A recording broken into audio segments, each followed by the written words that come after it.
no hay diferencia entre piedra pequeña y piedra grande.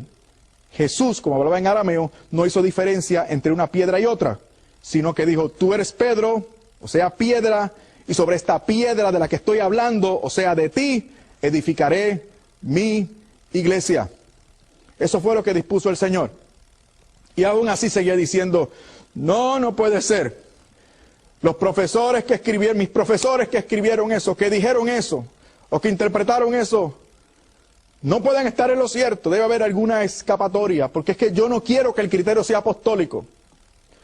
No quiero que el Papa sea el encargado de cuidar de mí. No lo quiero, no. Yo insisto en que el criterio de autoridad tiene que ser bíblico. Y seguí insistiendo en lo mismo. Me estaba volviendo loco porque ya daba el traste con la realidad. Y ya mi predicación había variado algo, porque ya no podía enseñar tan contundentemente como antes, porque ahora estaba la duda. Bueno, decía yo, les hablo acerca de la Santa Cena, pero les hablo como un símbolo, como creemos nosotros, o lo hablo como quiso Cristo, como un sacramento en términos de presencia real. Bueno, ¿predico acerca de la Virgen o no predico acerca de la Virgen? Eran cuestionamientos que me venían a la mente. Cuando estábamos preparando a gente para que se bautizara, ¿debía rebautizar a aquellos que ya se habían bautizado? Aunque Efesios 4:5 dijera que debíamos nosotros permanecer en un solo bautismo. ¿Dónde está el criterio bíblico? Porque a mí me habían enseñado en el seminario que el meollo, la norma, lo esencial de mi fe evangélica era que la Biblia era la única norma de fe, doctrina y conducta. Fíjese si me lo aprendí bien, que todavía lo recuerdo. La Biblia es la única norma, la Biblia, la única norma de fe, doctrina y conducta. Solo la Biblia. Pero un criterio tal tiene que aparecer en la Biblia. Y lo busqué. Estuve buscando el texto que me dijera eso. Lo busqué. Como decimos en el Caribe, por mi madre que lo busqué. O sea, no les quepa la menor duda. Yo busqué el texto que me dijera. Lo que me habían enseñado era el fundamento, la esencia de mi fe evangélica. Que la Biblia era la única norma de fe, doctrina y conducta. ¿Y saben qué? No lo encontré.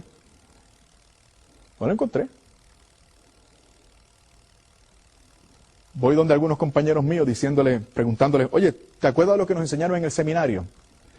Aquello de que la Biblia era lo único, la única norma, lo único necesario. Sí, seguro que lo recuerdo. Pues no sé, aparentemente perdí las notas o no me acuerdo bien, pero es que no recuerdo el texto bíblico que diga eso. ¿Podrías ayudarme? Ellos preguntaban, o me decían, sí, eso está en la Biblia, eso está Sí, nos los enseñaron, sí, ¿será en Tesalonicenses, será Timoteo, será Colosenses? No, la verdad es que no recuerdo. Fui donde mi primer profesor de teología. Pregunté, doctor González, ¿podría ayudarme? Es que, usted perdone, pero es que recuerda cuando usted nos enseñó esto de la Biblia solo la Biblia como criterio de autoridad. Sí, seguro. ¿Podría usted decirme dónde está eso en la Biblia? Y él me dijo, oye, Fernando, qué mal estudiante resultaste ser. Yo nunca dije que eso estuviera en la Biblia. No. Yo lo que dije fue que eso se infiere.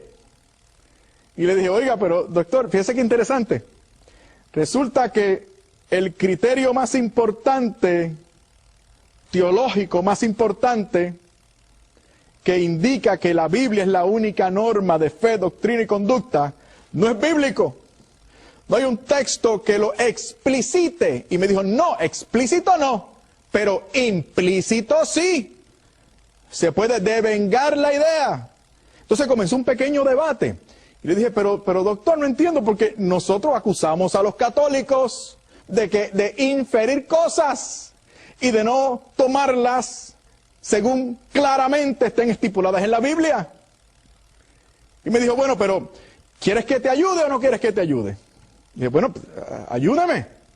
Entonces me dijo, el texto que está buscando es 2 de Timoteo, capítulo 3, versículo 16. Que dice, toda escritura es inspirada por Dios y útil para enseñar, redarguir, corregir, a fin de que todo hombre llegue a ser perfecto a la altura del Señor Jesús. Qué contento me puse. Hay un texto que decía que la escritura es inspirada. Y si es inspirada, ¿para qué quiero otra cosa? Me basta con la escritura. Me olvido de todo lo demás. Porque aquí lo importante es no hacerme católico. Pero tuve que profundizar en el texto. No se trataba, recuerden, ya había aprendido que no era cuestión de citar. Es citar y profundizar. ¿Y saben lo que descubrí? ¿Saben lo que descubrí? Que esa escritura que San Pablo llama inspirada, en el siglo I, era el Antiguo Testamento griego, que era la Biblia de los primeros cristianos, que casualmente incluía los libros deuterocanónicos que yo no tenía en mi Biblia evangélica. Ahora el texto que yo arguía a mi favor para no hacerme católico se vertía en mi contra para señalarme a la única iglesia que sí había perseverado, al igual que San Pablo, en 2 de Timoteo 3:16, de que esos 7 libros eran también divinamente inspirados. Vamos a proseguir dándote más razones en el próximo programa. San Pablo no se refiere al Nuevo Testamento, se refiere al Antiguo Testamento. ¿A qué Antiguo Testamento se refiere San Pablo? Al Antiguo Testamento, traducción griega. Código de Alejandría. La Septuaginta le llamaban también. ¿Y qué con eso? Muy bien. Que esa Biblia de los primeros cristianos, la que San Pablo tenía de frente y utilizaba, la Biblia que se cita casi totalmente, en casi todos los versículos, en el Evangelio, cuando se cita el Antiguo Testamento, en el 90% de las veces se utilizan citas de ese Antiguo Testamento griego. ¿Por qué? Porque era la Biblia de los primeros cristianos, la Biblia griega. ¿Y qué con eso? Que esa Biblia griega, el Antiguo Testamento griego, la escritura que San Pablo llama inspirada, en 2 de Timoteo 3:16, contenía los libros deuterocanónicos que yo no tenía en mi Biblia evangélica. Traumático, ¿no? ¿Qué tenía yo en mi Biblia evangélica? El Antiguo Testamento que yo tenía evangélico se fijaba del establecimiento del canon del Antiguo Testamento según el concilio de Yabnia, un concilio de fariseos en el año 70 después de Cristo.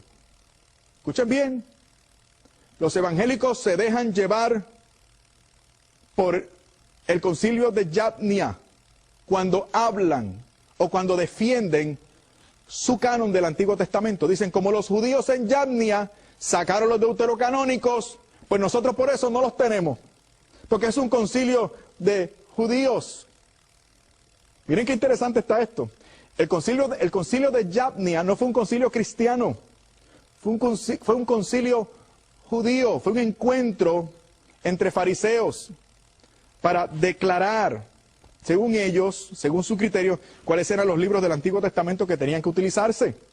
Pero además el concilio de Yabnia era un concilio, y fue un concilio anticristiano. O sea, le están declarando inspiración del Espíritu Santo a un concilio de fariseos que fue anticristiano. En ese concilio se habló de Jesucristo como un bastardo, como un hijo ilegítimo. Entonces, el Espíritu Santo que aparentemente inspiró a los fariseos de Yabnia para establecer ese Antiguo Testamento, habrá sido el mismo Espíritu Santo que habló en tan malos términos acerca de Jesús. Ese es el concilio que yo voy a tomar para decirme a mí cuál es mi Antiguo Testamento.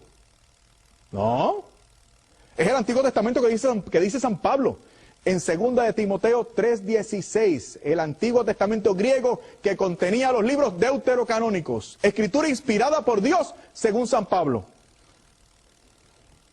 Eso a mí me produjo una crisis enorme.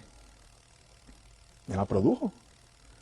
Y no en balde yo me puse a pensar, Dios mío, con razón yo no creo que pueda interceder por mis familiares difuntos después de muertos. Si lo hemos sacado de la Biblia, estaba en 2 de Macabeos capítulo 12. Con razón yo no creo que pueda gozar del favor, de la intercesión de los ángeles y los santos. Si lo hemos sacado de la Biblia, estaba en 2 de Macabeos capítulo 15 y Tobías 12:12. Además de Jeremías 15:1, por supuesto, y otros pasajes más. Entonces, los libros deuterocanónicos son escritura inspirada por Dios. ¿Por qué los sacaron? Lo sacó Martín Lutero. ¿Por qué? Porque Martín Lutero no tenía el criterio apostólico, porque se fue de la comunión de la iglesia. Yo no sé si estaba bien o mal intencionado, eso no es mi problema, a mí no me toca juzgar. Yo no soy Dios. No, Dios me libre. Allá él con Dios. Pero aunque haya estado bien intencionado, metió la pata, porque no tenía ese criterio de autoridad. ¿Cuál fue su criterio de autoridad? El criterio de autoridad de él fue él mismo. Él dijo, aquí el Espíritu Santo me reveló que toda la Biblia hay que interpretarla y abordarla según mi idea de la justificación por la fe. Una justificación por la fe que ya habíamos dicho, se le fue añadida la palabra sola al margen de la Biblia que el doctor Lutero utilizaba para estudiar. Le añadió, el justo vivirá por la fe, y le añadió, sola. Aquí está el criterio de autoridad. Fe, sola, justificación por la fe. Y a partir de ese criterio, por ahí vamos a pasar, como un sedazo, como un cernidor, toda la Biblia. Y lo que no quepa, por ahí, por mi idea de lo que es la doctrina de la justificación por la fe, lo vamos a rechazar. El primer obstáculo fueron esos 7 libros, los deuterocanónicos, y se les llamó los libros apócrifos, y eso despectivamente. Por eso cuando un hermano evangélico, se refiere a estos libros de mi Biblia como libros apócrifos, yo le contesto, con el permiso, hermano, estás equivocado. Apócrifo es una palabra despectiva para referirse a unos libros que yo aprecio mucho como palabra de Dios. Hablemos francamente. Los evangélicos lo agradecen. Los evangélicos respetan a los católicos bien formados que no temen compartir su fe.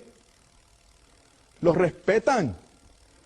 Y de esa manera podremos recibir el beneficio de estar acompañados en esta iglesia por alguno de ellos. Pero es necesario que nos quitemos el miedo y hablemos con confianza, porque el que está con nosotros es mayor que el que está en el mundo.